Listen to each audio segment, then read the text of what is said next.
Welcome to my YouTube channel Vikas Sir Accountancy Amritsar. Today I am going to discuss about very important topic that is cash flow. और हमें भी पता है कि as per Accounting Standard 3 revised we classify the activities into 3 parts. आज हम करेंगे operating activities क्या होती हैं। अब आपको मैंने इसमें डिफरेंट 3 पार्ट्स कराए थे। एक कराया था net profit before tax and extraordinary items, फिर करवाया था operating profit before working capital changes. तो अब हम आज करेंगे पूरा ऑपरेटिंग एक्टिविटी कैसे निकालते हैं। पहले हम कैलकुलेट करते हैं net profit before tax and extra ordinary items. इसको हमने कैसे कैलकुलेट करना है, वो हमारा फॉर्मूला वही रहेगा। नेट प्रॉफिट लिया, ऐड ट्रांसफर टू रिजर्व अगर कोई किया है वो ऐड होगा। प्रपोज डिविडेंड है प्रीवियस ईयर का, वो हम क्या करेंगे, ऐड करेंगे। कोई इंटरिम डिविडेंड है वो हम ऐड करेंगे। कोई प्रोविजन फॉर टैक्स मेड है ये भी ऐड करेंगे। कोई एक्स्ट्रा ऑर्डिनरी आइटम जो डेबिट है वो ऐड करेंगे। रिफंड ऑफ टैक्स और कोई अगर एक्स्ट्रा ऑर्डिनरी आइटम है जिसको हमने क्रेडिट किया है उसको हम माइनस करेंगे। अब इसमें हम ऐड करते हैं non cash and non operating expenses. Non cash and non operating expenses का मतलब क्या है। सपोज कोई डेप्रिसिएशन है, कोई अमोर्टाइजेशन है,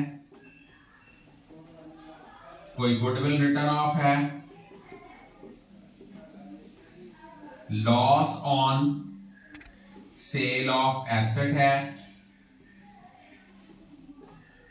या हमारा कोई premium on redemption of debentures जो राइट ऑफ किया है वो है, या सपोज कर लो कोई आपका इंटरेस्ट ऑन डिबेंचर्स या लॉन्ग टर्म डेट है। ये चीजें होंगी ऐड। अब हमने इसमें क्या करना है, नॉन ऑपरेटिंग इनकम्स माइनस करनी है। नॉन ऑपरेटिंग इनकम कौन कौन सी हैं। कोई आपने इंटरेस्ट रिसीव्ड किया है, कोई हमारा gain on sale of investment है, इसको हमने क्या करना है, माइनस करना है। ये हमारे पास करने के बाद जो आएगा वो आएगा operating profit before working capital changes. अगर तो कोई करंट एसेट इंक्रीज हुआ है तो ये आउटफ्लो है माइनस, डिक्रीज हुआ है तो प्लस। अगर कोई करंट लायबिलिटी इंक्रीज हुई है तो प्लस, डिक्रीज हुई है तो माइनस।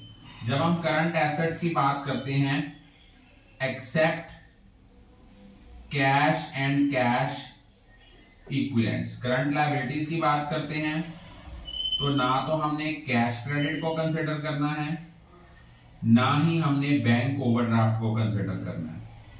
और इनमें से जो टैक्सेस पेड है वो हमने माइनस करना है। अब मेन प्रॉब्लम कहां पे आती है, अगर हमें प्रोविजन फॉर टैक्स का ओपनिंग और क्लोजिंग बैलेंस दिया है तो क्लोजिंग बैलेंस जो है वो provision made during the year है और ओपनिंग बैलेंस टैक्सेस पेड है।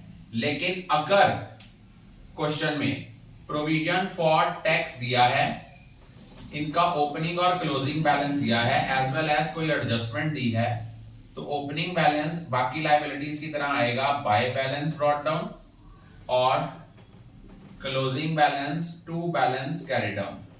ये ओपनिंग है, ये क्लोजिंग है। अगर तो हमें कोई provision made during the year दी हुई है तो Y statement of P and L कौन सी होगी, provision made during the year. और यहां से बैलेंसिंग फिगर आ जाएगी to bank taxes paid during the year. या तो हमें ये गिवन होगा, इसको कैलकुलेट करेंगे, या ये गिवन होगा तो इसको कैलकुलेट करेंगे, दोनों में से कोई एक कैलकुलेट करेंगे। अगर हमारा नेट बैलेंस पॉजिटिव आ जाए तो कैश फ्लो फ्रॉम, अगर नेगेटिव आ जाए तो यूज्ड इन ऑपरेटिंग एक्टिविटी। अगर आपको एग्जामिनर पूछे बेटा कौन सी एक्टिविटी का बैलेंस नेट बैलेंस नेगेटिव नहीं आना चाहिए, दैट इज ऑपरेटिंग एक्टिविटी। कि अगर हमारी ऑपरेटिंग एक्टिविटी में नेगेटिव आ जाता है, इट मींस हमारे पास डे टू डे ऑपरेशंस के लिए पैसे नहीं है। मैं दोबारा इसको रिवाइज करा रहा हूं। ऑपरेटिंग एक्टिविटी में पहले निकालना है net profit before tax and extraordinary item. उसको कैसे कैलकुलेट करना है, नेट प्रॉफिट ये कैसे लेना है, स्टेटमेंट ऑफ P&L के क्लोजिंग बैलेंस में से ओपनिंग बैलेंस माइनस करना है। ट्रांसफर टू रिजर्व ये कैसे पता लगता है कि सपोज जर्नल रिजर्व का ओपनिंग बैलेंस था 10,000, क्लोजिंग बैलेंस है 15,000, तो 5,000 का ट्रांसफर हुआ है।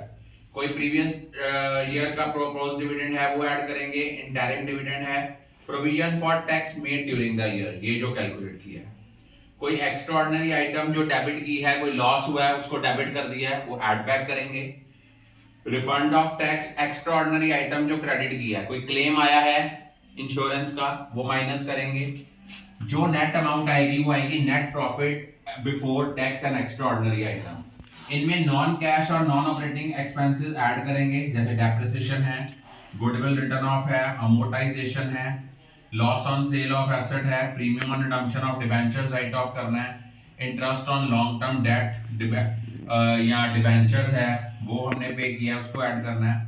नॉन ऑपरेटिंग इनकम माइनस होगी, वो कौन सी है, इंटरेस्ट रिसीव्ड या gain on sale of asset. ये जो आएगा ये हमारे पास आएगा operating profit before working capital changes. अब आपको भी पता है कि वर्किंग कैपिटल क्या होती है, वर्किंग कैपिटल होती है excess of current assets over the current liabilities. तो अगर करंट एसेट इंक्रीज हो रहे हैं ये नेगेटिव है, तो इसको हम ब्रैकेट में शो करते हैं, ये आउटफ्लो होता है। अगर करंट एसेट डिक्रीज हो रहे हैं वो इनफ्लो है। सारे करंट एसेट लेने हैं, कैश और कैश इक्विवेलेंट की आइटम नहीं लेनी। करंट लायबिलिटी सारी लेनी है except cash credit and bank overdraft. इनमें से ये वाले टैक्सेस पेड माइनस कर देने हैं। अगर तो नेट बैलेंस पॉजिटिव आ गया तो cash flow from operating activity, negative आ गया तो cash used in operating activity. I think all of you are clear about it.